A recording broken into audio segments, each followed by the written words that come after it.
지난 주일에는 우리가 그 제2 이사야, 두 번째 이사야 말씀을 함께 나눴습니다. 오늘 함께 읽은 이 말씀은 제3 이사야, 세 번째 이사야 56장에서부터 66장에 이르는 그 예언의 한 대목입니다.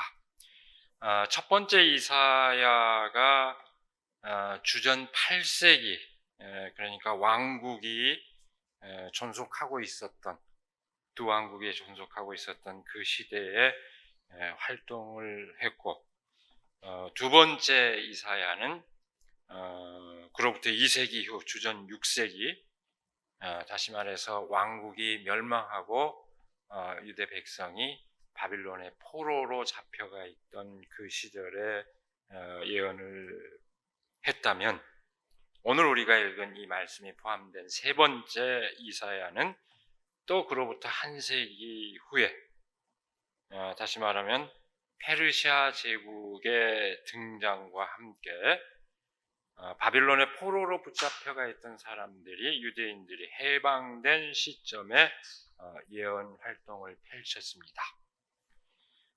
제가 늘 얘기합니다만 모든 예언자들의 선포는 허공에 메아리친 그런 선포가 아닙니다. 시대적인 맥락을 갖고 있습니다. 그리고 그런 만큼 그 특성을 지니고 있습니다. 줄에 말하면 예언자들이 선포한 하나님의 말씀은 아무 맥락이 없는 것이 아니라 당대의 역사적 상황, 그리고 예언자의 인격을 매개로 해서 같은 시대라도 그 예언자가 어떤 사람이냐에 따라서 굉장히 다른 메시지가 나오는데, 그런 걸 복합해서 그런 것을 매개해서 선포하기 때문에 그 예언은 각기 고유한 그 특성을 지니고 있습니다. 이 세 번째 이사야가 활동을 펼치던 때, 그때는 과연 어떤 시대였을까요? 두 번째 두 번째 이사야가 예언을 활동을 하던 때는 포로 상태에서 해방이 되어 고향으로 돌아가면은 모든 것이 다 잘 될 것이다 하는 그런 기대로 가득 차 있었습니다. 지난주에 말씀 기억하십니까? 고향으로 향하는 길을 내라. 그 말씀은 바로 그 기대를 보여주고 있습니다. 이제 고향으로 돌아가기만 하면은 만사형통할 것이다 하는 그 기대, 그것을 보여주고 있습니다. 그런데 고향으로 돌아왔을 때 어떻게 됐을까요? 그렇게 마침내 고향으로 돌아와서 부딪힌 현실은 그렇게 기대했던 것과는 전혀 달랐습니다. 순수한 신앙 공동체의 이상과는 거리가 먼 그런 현실에 직면하지 않을 수 없었습니다. 아마 이 이사야, 세 번째 이사야, 제3 이사야 선포 시점이 약간 미묘하기는 합니다. 그러니까 고향에 돌아온 다음에 최우선 과제로 그 민족 공동체의 구심으로 여겼던 성전부터 재건하는 일을 시작을 하는데, 그 성전 재건이 이루어진 시점인지 이루어지기 직전인지, 어떤 대목을 보면 이미 완성된 것으로 간주될 수 있을 만한 그런 대목도 있고, 아니면은 아직 짓기 직전인 것처럼 보이는 대목도 있긴 합니다만, 그 어간입니다. 그러니까 근데 어쨌든 고향으로 돌아오면은 다 모든 것이 잘 될 것이라고 했던 그 기대하고는 전혀 다른 상황을 맞이하게 됩니다. 줄여서 얘기하면은 경제적으로 빈곤했습니다. 페르시아의 지원을 받기는 했지만 여전히 빈곤했습니다. 그 다음에 민족의 그 공동체인 정치적 그 왕국을 회복할 수 있으리라는 기대도 난망했습니다. 게다가 성전의 주도권을 둘러싼 제사장 계층 내부의 갈등도 있었습니다. 이를테면 사독 가문과 레위인들 간에 계속적인 그런 갈등이 있었습니다. 그뿐이 아닙니다. 이미 그 땅을 지키고 살고 있었던 그 정착민들, 그리고 포로에서 돌아온 귀환민들 사이에서도 서로 이해가 달랐습니다. 여기에는 또 동시에 유대인과 이방인들이 뒤섞여 있습니다. 정착민 가운데도 유대인과 이방인이 있고 그 사마리아인도 있고 다양한 귀한민 가운데서도 순수하게 유대인만은 아닙니다. 귀한민들, 유대인들과 이해를 같이서 따라온 이방인들도 일부 포함되어 있는 것으로 여겨지는데 굉장히 복합적인 그런 사회 상황 가운데서 서로 갈등이 심화되는 그런 양상을 겪었습니다.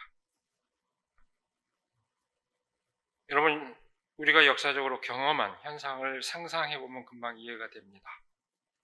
민주화가 되고 정권 교체가 이루어지면 모든 것이 다 잘 될 것이다 이렇게 생각을 했는데 전혀 그렇지 않은 현실을 우리는 계속해서 반복적으로 경험해 왔습니다. 그런 상황하고 유사합니다. 아니, 그런 상황보다도 더 심각한 상황이었습니다. 우리가 경험한 그런 환멸과 혼란보다도 훨씬 더 심각한 상황을 이스라엘 공동체는 지금 맞이하고 있습니다. 그 상황에서 선포된 말씀이 오늘 본문 말씀입니다. 그 환멸의 상황을 경험하면서 예언의 선포는 이전의 색조와 완전히 달라집니다. 사람들의 원성이 드높아지고 환멸의 탄식이 지속되는 상황 가운데서 예언은 더욱 급진화됩니다. 이른바 종말론적인 전환입니다. 이전의 예언이, 이 시대 이전의 예언이 역사의 어느 시점에 유다가 이스라엘 백성이 다시 번영을 누리게 될 것이다 하는 메시지에 거기에 초점이 있었다면 이 시점부터 이 예언은 그 역사를 뛰어넘는 그야말로 새 하늘, 새 땅의 창조와 더불어 새로운 역사가 시작될 것이다 하는 것으로 바뀝니다. 다시 말하면은 점진적인 개혁의 기대, 그것이 이전에 예언자들의 선포의 초점이었습니다. 돌이키면은 우리 민족이 회복되고 번영한다. 개전의 가능성이 있었습니다. 그러나 이제부터 그렇게 해도 소용없을 것이다. 이 역사는 완전히 새롭게 시작되지 않으면 안 된다. 그런 기대가 무너진 상황에서 아주 근본적인 점진적인 개혁이 아니라 근본적인 변혁, 그야말로 혁명적인 어떤 변화가 일어나지 않고서는 안 된다 하는 것으로 이 희망이 증폭이 됩니다. 역사의 연속이 아니라 역사의 단절을 강조합니다. 전혀 새로운 것이 등장하게 될 것이다. 그래서 새롭게 시작되는 그 역사에 대한 기대가 불꽃처럼 피어오릅니다. 우리가 잘 알고 있죠? 제 세 번째 이사야 65장 17절에서는 이렇게 이하에서는 이렇게 선언합니다. 우리가 아주 잘 알고 있는 성경 구절입니다. 그걸 다 읽지 않고 제가 중요한 대목만을 다시 한기를 하면 이렇습니다. 보아라, 내가 새 하늘과 새 땅을 창조할 것이니 이전 것들은 기억되거나 마음에 떠오르거나 하지 않을 것이다. 울음소리와 울부짖는 소리가 들리지 않을 것이다. 100살에 죽는 사람은 젊은이라 할 것이며 포도나무를 심은 사람들이 자기가 기른 나무의 열매를 먹을 것이다. 그들은 헛되이 수고하지 않으며 그들이 낳은 자식은 재난을 당하지 않을 것이다. 우리가 우리 시대의 연상을 해도 절절한 내용이죠. 이리와 어린 양이 함께 풀을 먹으며 사자가 소처럼 여물을 먹으며 뱀이 흙을 먹이로 삼을 것이다. 나의 거룩한 산에서는 서로 해치거나 상하게 하는 일이 없을 것이다. 이렇게 선포합니다. 모든 갈등과 적대가 사라진 현실 가운데서 저마다 온전한 삶을 누리게 될 것이다 하는 그런 희망입니다. 그러니까 줄여 얘기하자면 좌절과 환멸의 상황에서 희망이 꺾인 것이 아니라 오히려 그 희망이 더 확대되고 증폭된 것입니다. 인간 사회의 부조리에 대한 근본적인 통찰이 더욱더 깊어지고 근본부터 밑뿌리부터 다시 구성되지 않으면 안 된다는 그런 통찰로 이어진 것입니다. 그것은 그저 단순한 환상이 아닙니다. 그것은 마땅히 이루어져야 할 인간과 이 세계의 새로운 현실에 대한 갈망이 더욱더 철저해졌음을 뜻합니다. 그리고 그것이야말로 하나님의 뜻이 온전히 성취되는 것이라는 믿음이 더욱더 깊어진 것을 뜻합니다. 오늘 본문 말씀은 바로 그 원대하고 근본적인 희망의 기대 가운데서 선포된 말씀입니다. 시온의 의가 빛처럼 드러나고 예루살렘의 구원이 횃불처럼 나타날 때까지 시온을 격려해야 하므로 내가 잠잠하지 않겠고 예루살렘이 구원받기까지 내가 쉬지 않겠다. 여러분, 이 마지막 구절 특히 잘 음미해 보십시오. 잠잠하지 않겠고 예루살렘이 구원받기까지 내가 쉬지 않겠다. 아주 기가 막힌 표현입니다. 하나님께서 침묵하지 않고 쉬지 않고 그 백성과 함께 하신다는 얘기입니다.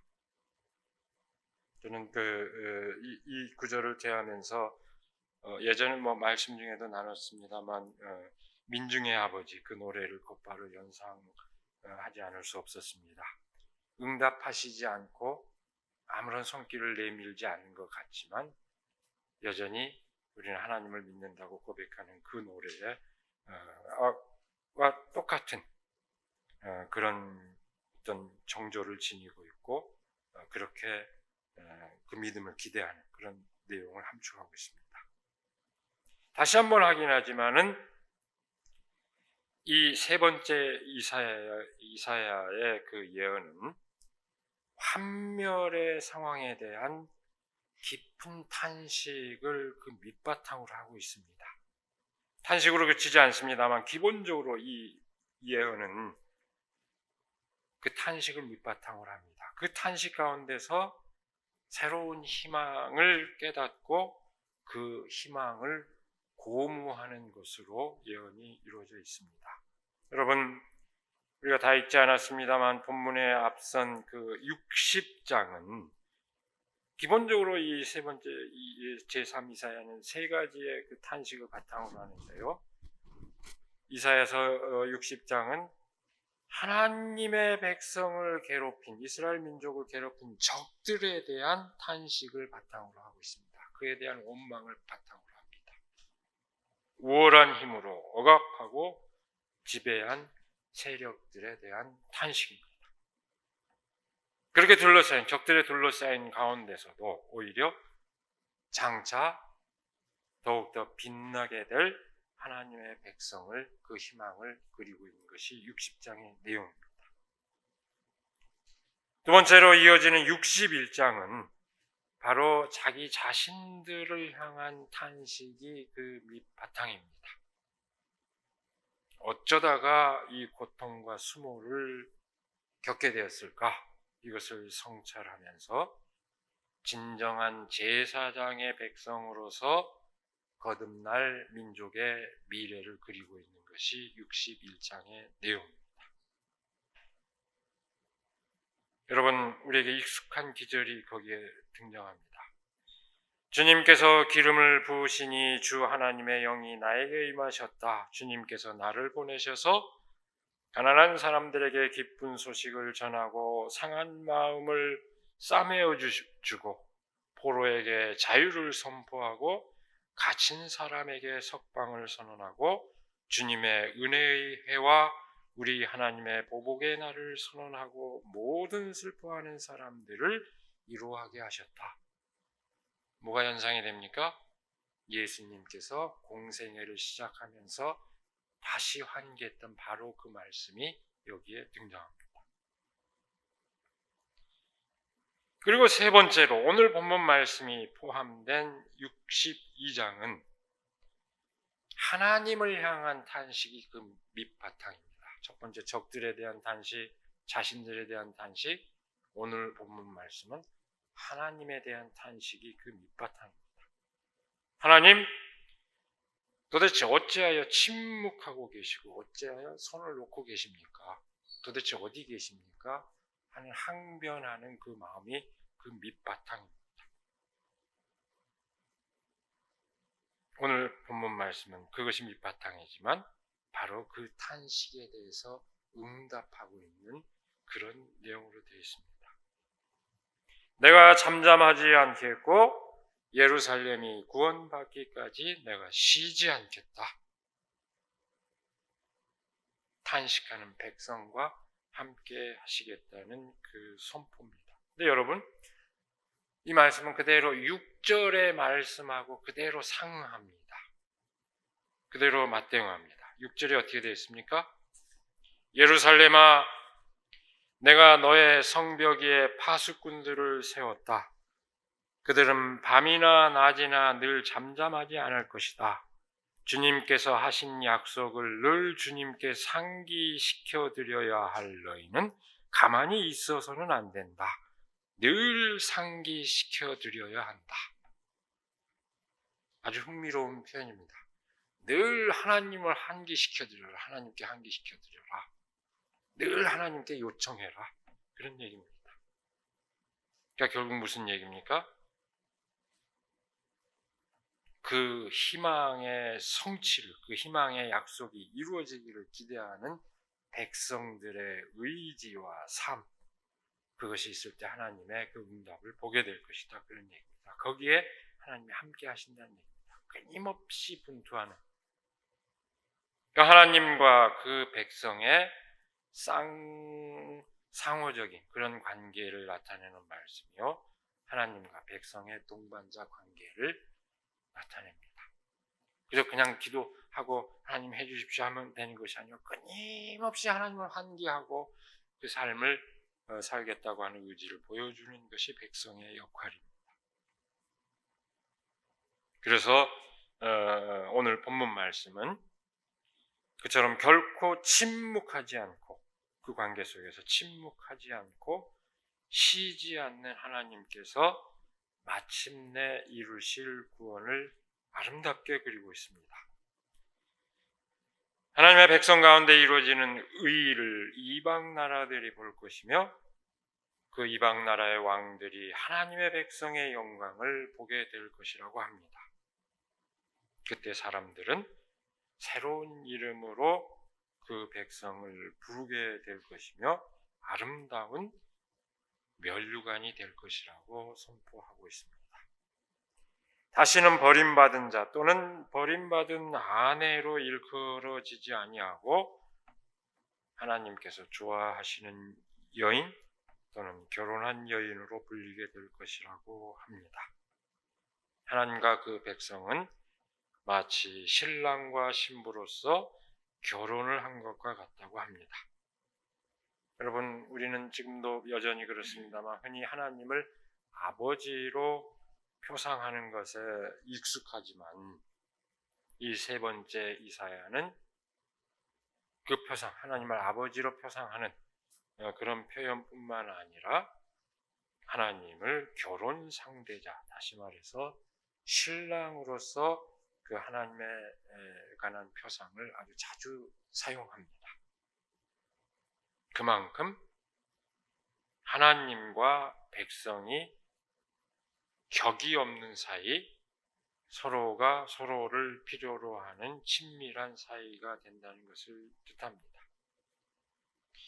여러분, 오늘 말씀을 보면서 모르겠습니다. 특별히 예민한 젊은이들이 볼 때는 하나님과 그 백성 사이의 관계를 부부 관계로 나타내는 이 오늘 본문 말씀 가운데서 어떤 가부장제의 흔적을 발견할지도 모르겠습니다.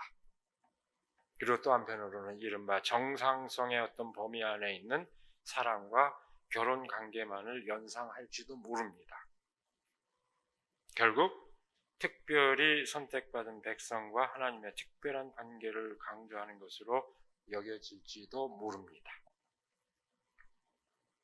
그러나 세 번째 이사야의 이 제3 이사야의 놀라운 종말론적인 희망은 그런 기대, 우리 상식적인 예상을 뛰어넘습니다.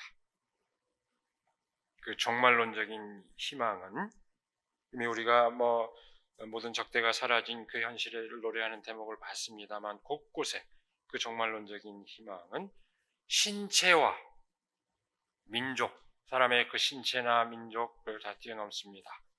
섹슈얼리티와 젠더를 다 뛰어넘습니다.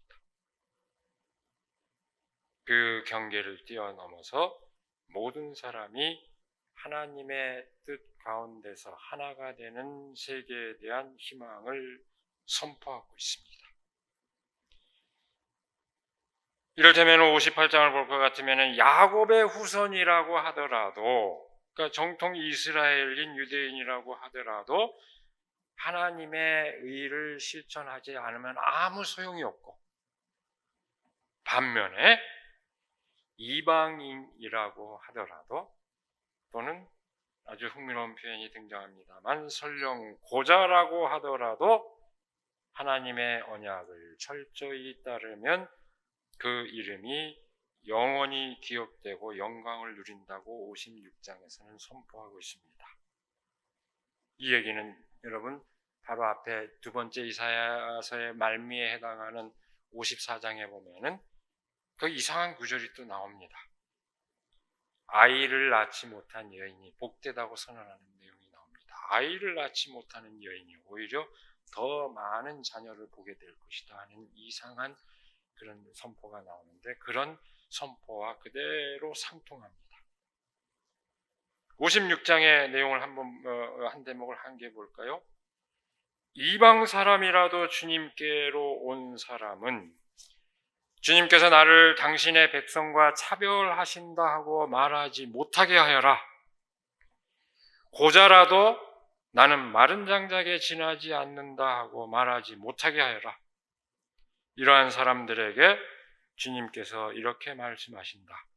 비록 고자라 하더라도 나의 안식일을 지키고 나를 기쁘게 하는 일을 하고 나의 언약을 철저히 지키면 그들의 이름이 나의 성전과 성벽 안에서 영원히 기억되도록 하겠다.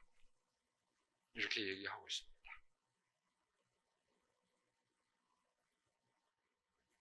비록 모든 적대가 사라지고 진정한 삶의 기쁨을 누리는 세계에 대한 전망은 기왕에 주어진 세계 질서 안에서 부여받은 지위와 신분을 문제시하지 않습니다. 그런 사회에서는 얼마나 많은 것들을 시실kok골 따집니까? 어떤 신분에 있느냐, 어떤 신체적 조건을 갖고 있느냐, 어떤 능력을 갖고 있느냐, 어떤 성적 지향을 갖고 있느냐, 다 따지죠. 전혀 문제가 되지 않습니다. 새하늘과 새 땅에서는 그 누구도 배제되지 않고, 또한 동시에 그 누구의 특권도 용인되지 않습니다. 세 번째 이사야는 다양한 주민들로 구성된, 아까 잠깐 얘기했지요. 다양한 주민들로 구성된 그 공동체 안에서 편견과 적대의 문제를 그만큼 심각하게 느꼈던 것입니다. 가나안 땅의 사람들 온갖 다양한 순수한 어떤 공동체, 민족 공동체가 아닙니다. 온갖 종류의 사람들이 뒤섞여 있는 그런 현실 안에서 이 편견과 적대 문제를 다 뛰어넘는 세계를 그린 것입니다. 예언자가 그린 세계, 마땅히 도달해야 할 인간이 도달해야 할 그 세계, 하나님의 뜻이 온전히 구현되는 세계는 그 편견과 적대가 완전히 사라진 세계입니다. 그것은 그러면서 새하늘과 새 땅의 창조인데, 그러면서 그것은 소유의 욕망으로 빚어진 에덴의 저주. 뭡니까? 선악과를 따먹 그것을 내가 독점하려고 했던 그 욕망, 그건 선악과를 따먹은 그 욕망은 소유의 욕망입니다. 그것으로 빚어진 에덴의 저주, 다시 말해서 신라곤의 고통을 넘어서 새롭게 창조되는 세계에 대한 희망입니다. 그래서 여러분, 오늘 이 세 번째 이사야가 선포한 이 희망은 여전히 오늘 우리에게도 위대한 꿈으로 살아있는 것입니다. 오늘 본문 말씀은 바로 그런 맥락에서 이해되어야 합니다. 그러니까 하나님과 그 백성의 관계를 결혼 관계로 표상한 것은 특권적인 어떤 선민의 지위를 말하려는 것이 결코 아닙니다. 여러분, 신랑과 신부입니다. 신랑과 신부가 얼마나 설레는 마음으로 그렇게 서로를 그리며 마주하는 관계입니까? 하나님, 그 관계로 하나님과 백성의 관계를 나타냅니다. 괴로울 때나 즐거울 때나 함께하는 삶의 동반자로서 하나님과 백성의 관계입니다. 여러분, 무엇 때문에 그 관계가 파탄났을까요?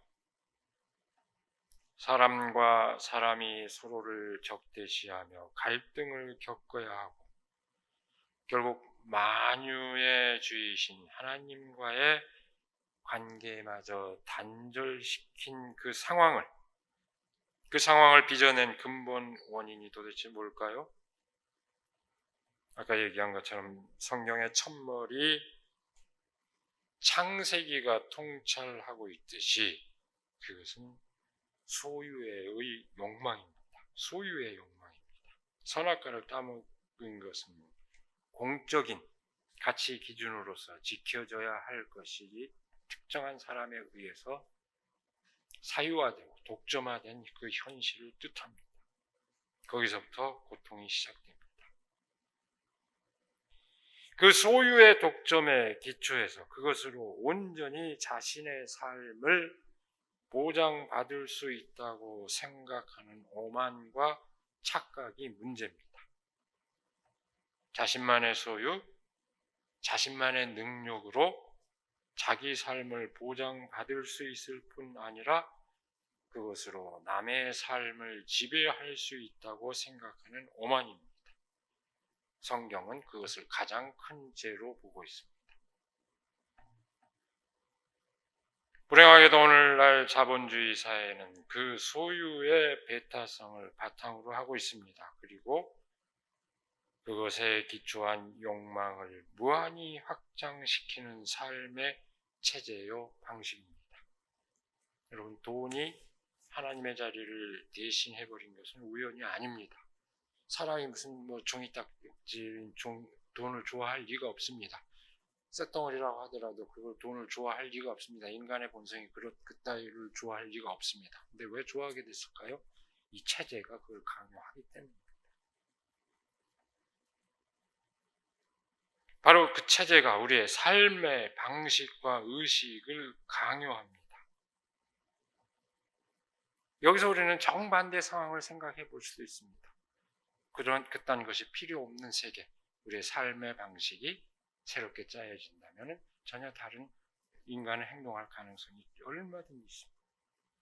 어쨌든 그렇게 강요된 그 삶의 방식은 역사적으로 형성된 하나의 삶의 방식일 뿐이지 결코 영원 무궁한 것은 아닙니다. 영원한 것일 수는 없습니다. 이 자본주의적인 삶의 방식은 한동안 놀라운 생산력으로 인간의 삶을 향상시킨 건 분명합니다.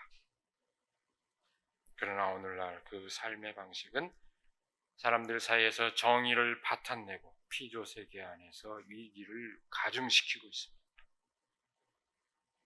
그래서 오늘날 그것은 불행한 삶의 방식으로 대량 생산과 대량 소비를 하는 그 쳇바퀴 속에서 아주 불행한 삶의 방식으로 드러나고 있습니다. 소수의 사람에게는 행복을 보장하지만 다수의 사람들과 생명체들에게는 재앙이 되고 있습니다. 진실로 하나님을 삶의 동반자로 하는 삶에 대한 믿음은 우리를 새 하늘 새 땅에 대한 희망으로 인도합니다. 어쩔 수 없이 우리가 이 체제 안에 살기 때문에 다들 거기에 매여 있지만 우리의 믿음은 그것을 뛰어넘도록 요구합니다. 가난한 사람들에게 기쁜 소식을 전하고 상한 마음을 싸매어주고 포로에게 자유를 선포하고 갇힌 사람에게 석방을 선포하고 모든 슬퍼하는 사람들에게 위로를 주는 은혜의 때, 이것이 인간의 삶 아닙니까? 이렇게 인간이 이렇게 살아야 되지 않겠습니까? 그 때를 우리로 하여금 하나님에 대한 믿음은 바라보게 합니다. 바로 그 때를 갈망하는 마음으로, 바로 그 믿음으로 오늘 우리에게 다가오신 예수 그리스도를 맞이하는 우리 모두가 되기를 시간에 간절히 기원합니다. 기도하겠습니다. 우리에게 복된 날을 주시고 또 말씀을 묵상함으로 다시금 삶의 자세를 가다듬게 하여 주시는 그 은혜를 감사드립니다. 하나님께서 침묵하시고 하나님께서 우리를 내팽개친 것처럼 느껴지는 순간에도 하나님께서는 당신께서 사랑하시는 그 백성을 통해서 끊임없이 말씀하시고 선포하시고 또 행하고 계심을 우리가 말씀을 통해서 다시금 깨닫습니다. 하나님, 우리가 절망의 탄식에 빠지지 아니하고 곳곳에서 말씀하시고 일하시는 하나님의 음성, 하나님의 손길을 느끼게 하여 주시고 우리가 거기에 함께 동참할 수 있도록 하나님 함께하여 주시옵소서. 좌절하지 아니하고 우리에게 주어진 조건을 그저 운명의 족쇄로 여기지 아니하고 그 현실을 뛰어넘어서 모든 적대가 사라지고 상처받은 모든 사람들이 위로를 받고 사랑을 나누는 그런 세계를 향한 그 믿음을 저버리지 않고 나아갈 수 있도록 하나님 함께하여 주시옵소서. 주님께서 오시는 이 대림절 기간 그 믿음으로 우리가 예수 그리스도를 맞이할 수 있도록 함께하여 주시옵길 원하며 우리 주 예수 그리스도 이름으로 기도드리옵나이다. 아멘.